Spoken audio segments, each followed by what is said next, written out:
I'm Phil Bolton with the Global Atlanta News Service, and today I'm with Benoit Standaert, the Belgian Consul General for the Southeast of the United States. Welcome, Benoit. Thank you, Phil. Thank you for having me. Had you ever been exposed to the Southeast before you came?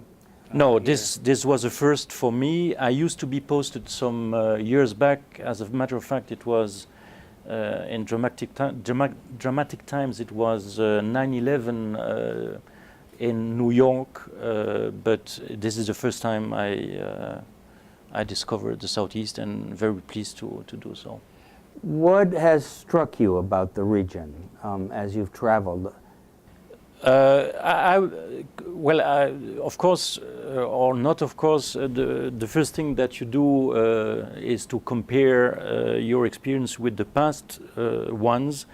And arriving here, I used to compare my experience, especially with people, with the experience I used to have in New York. And I must say that, and I don't want to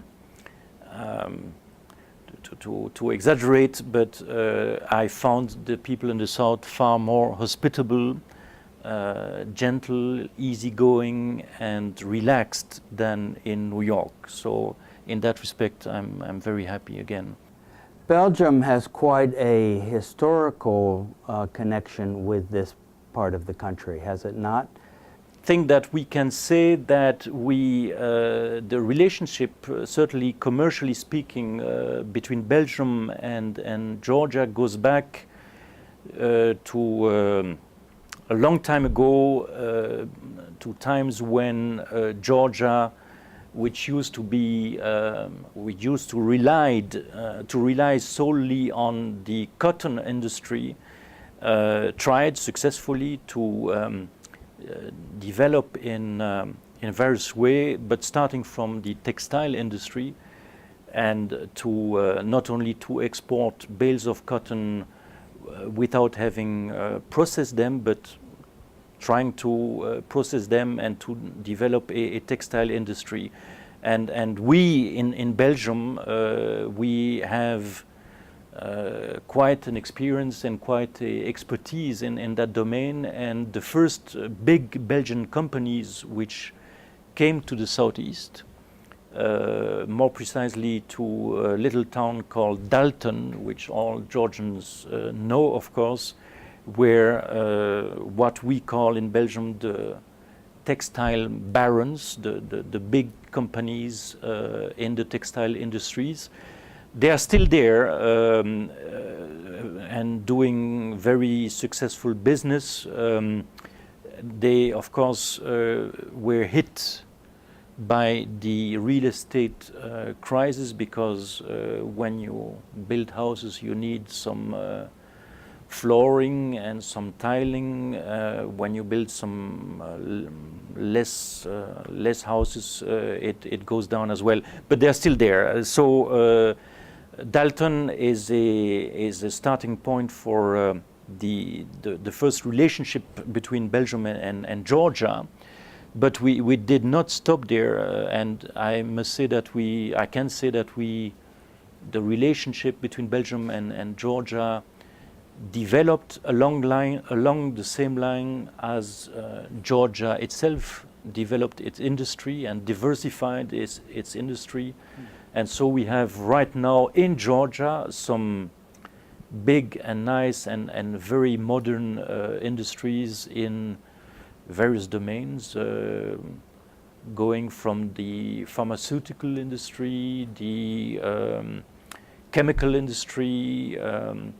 We have Barco, for example, which builds some high-tech screens.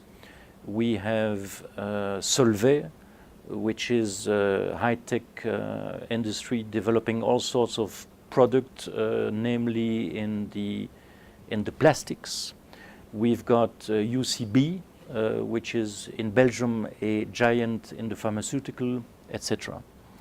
What strikes me about the continued presence here of companies like Beaulieu, yes, is that so much of the textile industry has left the Southeast. It's gone either south to Latin America or to Asia. And yet, what remains must be competitive, and it must be built on the latest technology. That is correct. I believe, for reason that you mentioned, that the industry which was purely textile and which failed to develop, probably some of their branches went abroad. Beaulieu is a case in point. But we have others which, like for example, the newest example is a big development and investment. It's about nearly $100 million, which was invested last year in Dalton by a company called IVC, and which produces now vinyl flooring, which is a new line of product. We think of a golden age in Georgia-Belgian relations when Ann Cox Chambers, Yes. who is from Atlanta, was ambassador Yes. to Belgium during the time of President Carter. What has been her legacy in terms of Belgium and Georgian relations?